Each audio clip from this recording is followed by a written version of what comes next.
Hello and welcome to Enchantment of Eternity's review for Better Call Saul Season 4 Episode 10 Winner. This video is part of a series of videos where I review episodes of Better Call Saul, so I have to start with a spoiler warning for episode 10 of Season 4. If you haven't seen up to this point, up to the season finale of Season 4, you will not want to watch this video, otherwise some things will be spoiled for you. So, this episode wasn't quite what I was expecting. It was a bit different, so it took me a while to process it and to think about it. But the more I think about it, the more I think it was an amazing episode. It was absolutely great. It was one of those slow creepers. As you're watching it, you may not think that is really that great, but the more you think about it, the more you think, wow, it's amazing. Although there were some moments in this episode where I was actually cheering and clapping because it was really, really good. So I think this was a great way to end the season. Anyway, let's jump into this. So let's start with this opening scene, this flashback with Chuck and Jimmy. So this is after Jimmy had been just inaugurated as a lawyer or whatever. I know that's not what you call it, but you know what I mean. And having a party, after party. It was really interesting seeing the ceremony because Chuck actually had to vouch for Jimmy.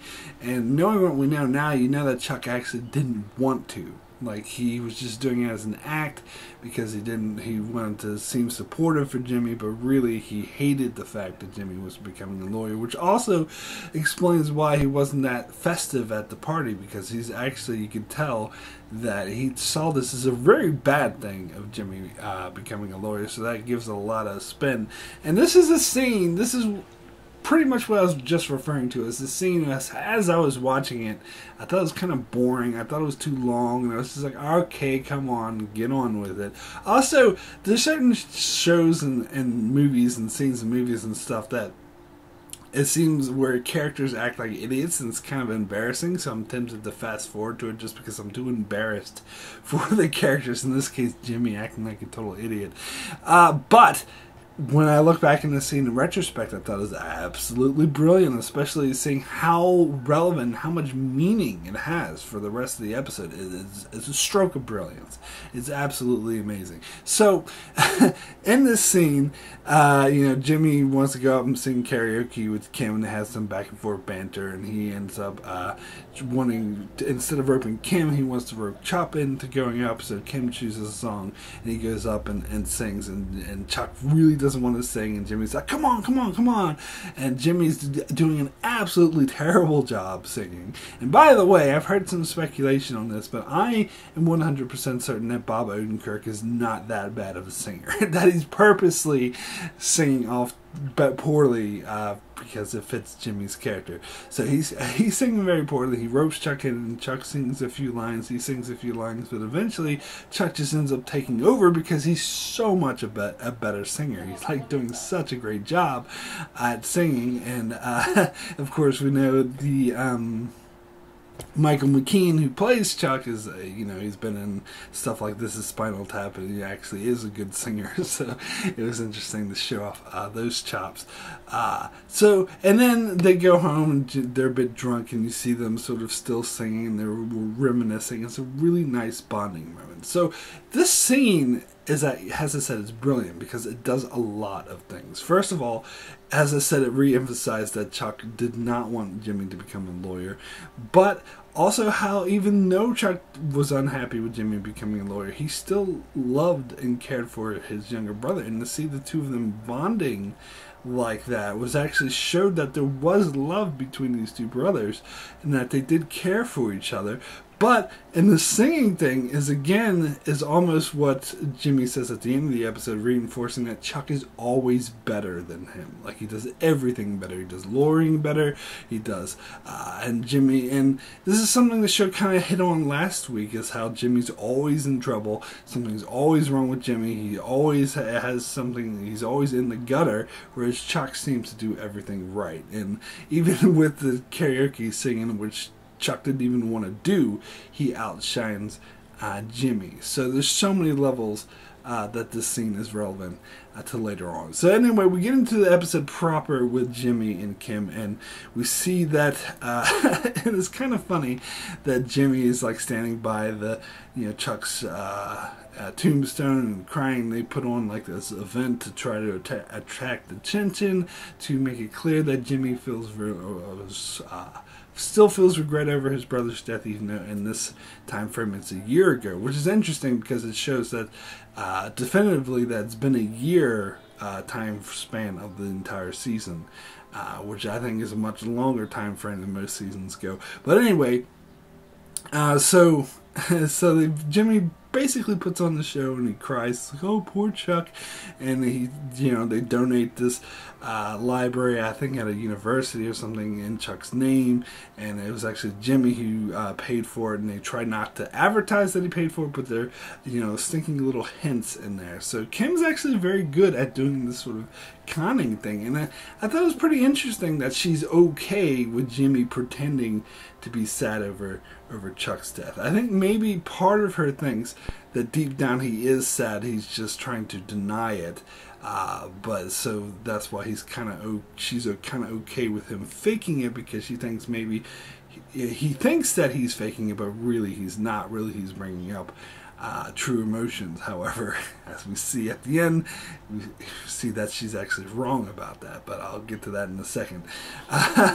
So it was interesting though that Kim was okay with pulling off this con, basically to emphasize that Jimmy is sad about his brother's death and cares about his brother, because she correctly pointed out that the reason why he got denied, although the denial wasn't official, so there's still time for him, which is why he's doing all this. But the reason why he initially got denied was because he didn't mention his brother at all. So they're really playing up his relationship with his brother.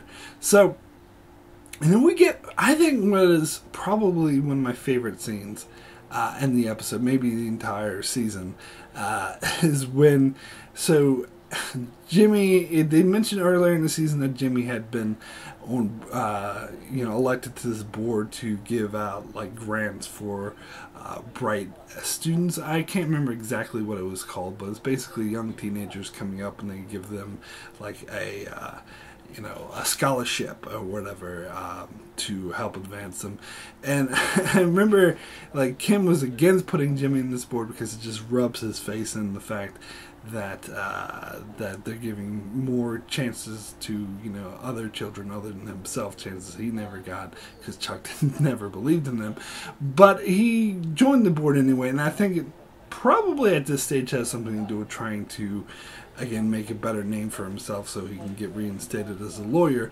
And it's interesting, and pretty much the scene went down, like the initial scene went down pretty much as I would expect it. They saw a whole bunch of kids, and most of them were bland, but there was one with a little blemish on her record, and Jimmy immediately gravitated towards her because he was all like, because apparently she was caught shoplifting once, and everyone else on the board immediately dismissed her because of that, and Jimmy was like, we need to give her a second chance, and he gives like a really good speech about, how they should give her a second chance, and Chuck's like, those are very strong words, Jimmy, you make a really valid point, let's take another vote. And apparently, like, it happens off screen, but you get the impression the vote goes exactly the same.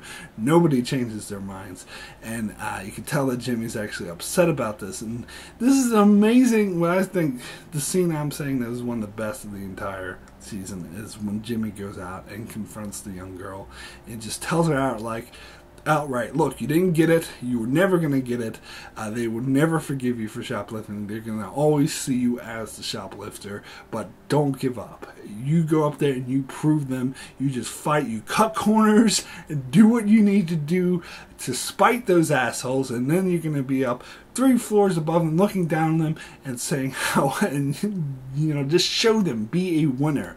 And that's where the title of the episode comes from. And I think it's very aptly named. Now, it's very obvious that when he's talking to her, he's actually talking about himself, which is why he feels so passionate about this. And it's interesting, he says stuff like cut corners and do backhanded things, because I think he's jazzing himself up to how it's so important, why it's so important for him to become a lawyer again. Because he could just go back to being Sleepy Jimmy or whatever, because he's, yeah. But it's to show those people off. And this sort of is what, getting back to like his brother never believing in him and being better at everything than him, and him wanting to do better. It was just an amazing speech. It was an amazing moment.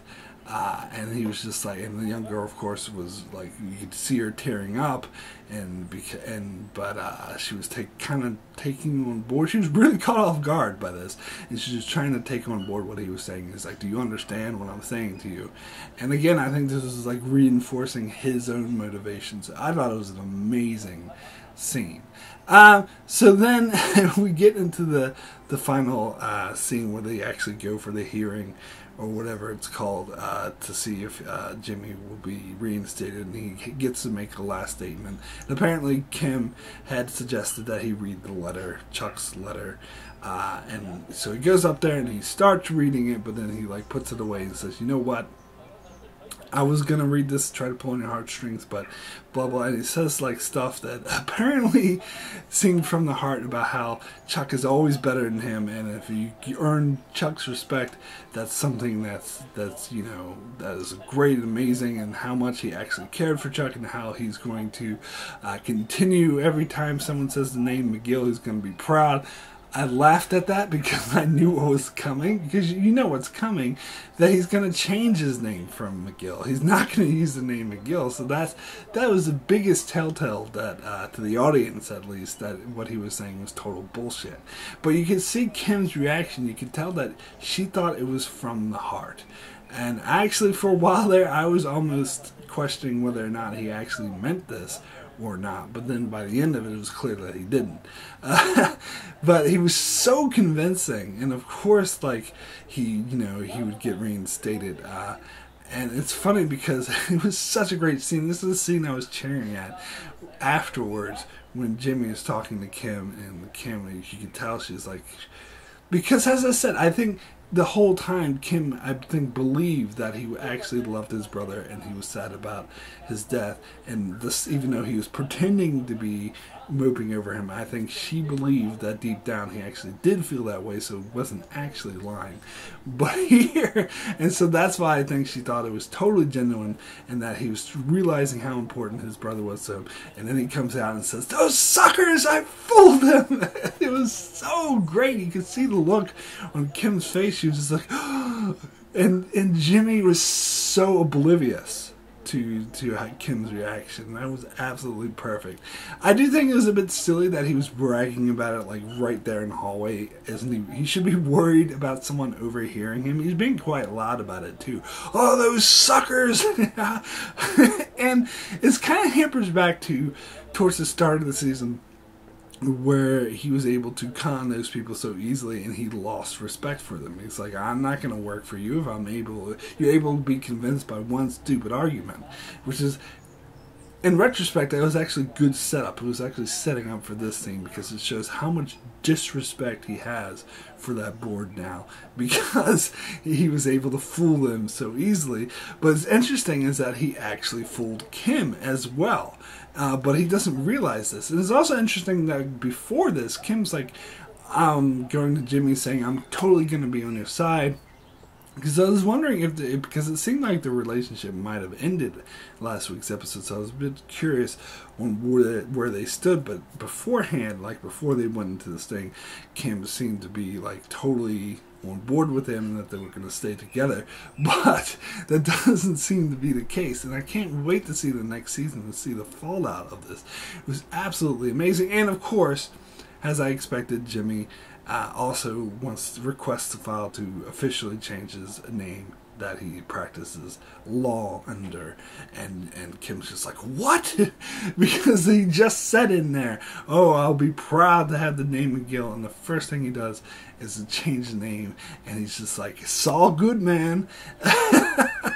Which is kind of a elbow call out to Breaking Bad, but I think it's a good one. I think it really works. This is the moment we've been waiting 4 seasons for. I mean, the show is called Better Call Saul, and yet everyone calls him Jimmy, and he's Jimmy McGill. And finally, he's going to go by Saul Goodman. I mean, kind of went by Saul Goodman throughout the season a little bit, but still most people knew him as Jimmy. But here, he's officially going to be changing his name, or at least practicing law under the name Saul Goodman, which is a great way to end the season.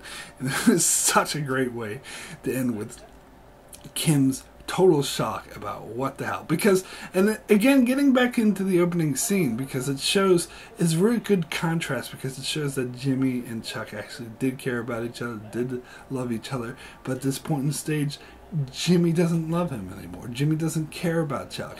Like I was speculating throughout the season, and this is obviously what Kim thought, that deep down, Jimmy did really love Chuck, did really care about it, and didn't want to deal with his death because he didn't want his feelings to be charged up. But I think, and this is also exemplified, such a beautiful episode, but anyway, this is also exemplified in the scene where he gives that speech to a young girl. That what Chuck did to Jimmy by not believing in him, by trying to keep him down, that was unforgivable. Jimmy would never, ever, even after death, forgive Chuck for it, or look, or basically love. It pretty much destroyed his love for his brother, and he would never think on his brother kindly again. So that all that stuff he said in the hearing was total BS, because to him, to Jimmy, it doesn't matter how much Chuck actually genuinely loved him, because Chuck did have his issues with Jimmy, a lot of jealousy issues, which I talked about in earlier seasons, so I don't think Jimmy's completely unjustified for feeling this way.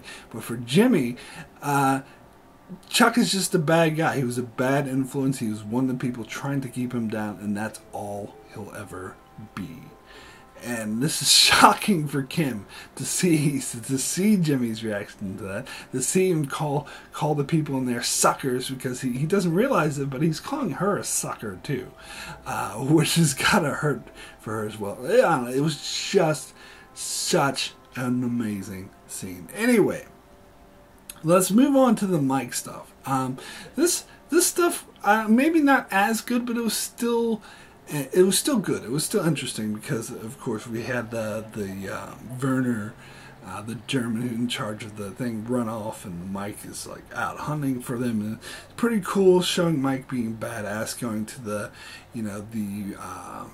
the travel agent place or whatever, the money transfer, and tracking him down there and sort of convincing him to have a look and at the camera to see where he's up to, and then finding out that he was at the resort and which resort he's at, and getting the pamphlets. All that was really cool, interesting, seeing Mike do his thing.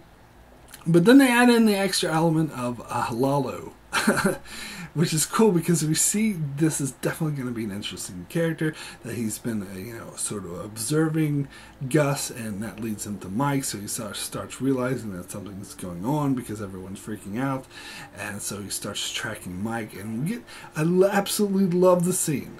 It was absolutely amazing where Lalo is following Mike, and Mike, of course, being Mike, knows this. He spots it immediately, and so finds such an amazing way to lose his tail by going into a parking lot that has meters. It's a paid parking lot, and sitting there and parking. You see him open the drawer, open the glove compartment, and there's a gun. I knew the gun was a red herring. He was actually reaching for the gum, and that was interesting. You see him do his thing with gum, and he waits till another car is ready to leave, and he speeds out in front of the car so he can get ahead of it. That way there's another car in between him and Lalo.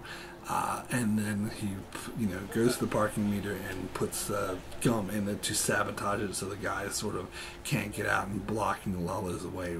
That was brilliant. I love that. It was absolutely amazing. And then of course Lalo he goes to the travel agent guy and basically just climbs over, and I think it's implied he kills him, because you see the body lying on the ground while Lalo's looking at the camera footage. So he manages to track, because he gets the more information than Mike did, so he's able to track Werner down even quicker than Mike, and gives Werner a call, and Werner, of course, doesn't realize that who Lalo is and thinks it's just someone working for Gus and is trying to talk his way out of it. But what he's really doing is giving Lalo more information about what's going on, not realizing this. But then Mike shows up, stops Werner.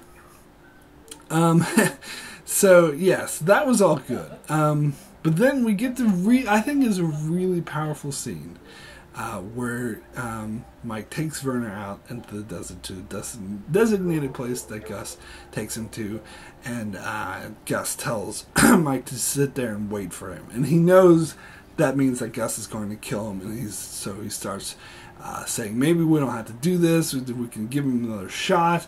And Gus is like, just flat out, in the total Gus manner, is like, this conversation serves no purpose. So Mike realizes, being smart as he is, realizes that he's not going to change Gus's mind. There's nothing he can do about it. So he's like, okay, I'll take care of it. So if someone's going to kill Werner, he's like, it might as well be me rather than someone else. And that was such a heartbreaking scene, because you could tell Mike really didn't want to, and it was funny the way Mike went to Werner. It was like, what did you expect? What did you think was going to happen here? He's like, oh, I thought that I'd have a nice weekend with my wife, and I'd get back to work, and my friend Mike would be mad at me, but he would eventually forgive me. And he's just like, Mike is just like, it's not my call. It's not my decision. You have to take into account who I work for. It's not up to me. And he's like, oh, well, let me talk to Gus. And he's like, you're not going to talk to Gus because you're not going to change his mind. And then, of course, such a heartbreaking scene where he made it clear that his wife was in danger, that Gus is having people trail his wife. So he's like, you have to call her, you have to get her to go back to Germany. And so you see him on the phone, trying to say, I'm not even in New Mexico, just turn around and go home, whatever. And you tell that's not working. And so he starts yelling at her, saying, look, I don't want you here, I don't want to see you, go home. And that's really heartbreaking, because you know that he's going to die shortly. So the last conversation that she's going to have with her husband that she loves is him yelling at her, telling her to go home. But he's actually doing it for her own good, but she's not going to know this. That is really heartbreaking. And also heartbreaking, of course, that Mike has to kill him, and Werner starts to finally realize the situation that he's in, and he has no choice. He's like, New Mexico, you can see the stars so beautifully here, I'm just going to go over here and look at the stars. Very powerful scene. Now, I think the purpose that this serves in the terms of a prequel or setting up the narrative for Breaking Bad is because by the time we see Mike in Breaking Bad, he is Gus's right-hand man, and plus he has no compunction of killing. So I think this scene is sort of hardening Mike and getting him used to killing, because after he kills such a good man, someone who he considered a friend like Werner, and he still did it, and he's still loyal to Gus, I think it shows once he did that, he can kill other people he doesn't really care that much about. I mean, it's easier for him to kill after going through this experience, and I think maybe that's why he doesn't, and that's why in Breaking Bad he gives a no half measure speech to Walter, because he thinks he should kill Jesse. So I think it's great setup for that, and it's showing, even though I think Mike is not very happy with Gus at the moment. You see them sort of at the end of the episode where they're not really talking to each other. I think Gus does know he can trust Mike now, even though Mike kind of fucked up by vouching for Werner, and Werner did end up running off, but Mike did take care of it. He tracked Werner down and he killed him himself. So I think it's sort of going to build on their relationship, even though they're both not very happy with each other at the moment. I think it does show that they can work well together and that they can trust each other. Anyway, my rating for Winner out of 10 is a 10 the best.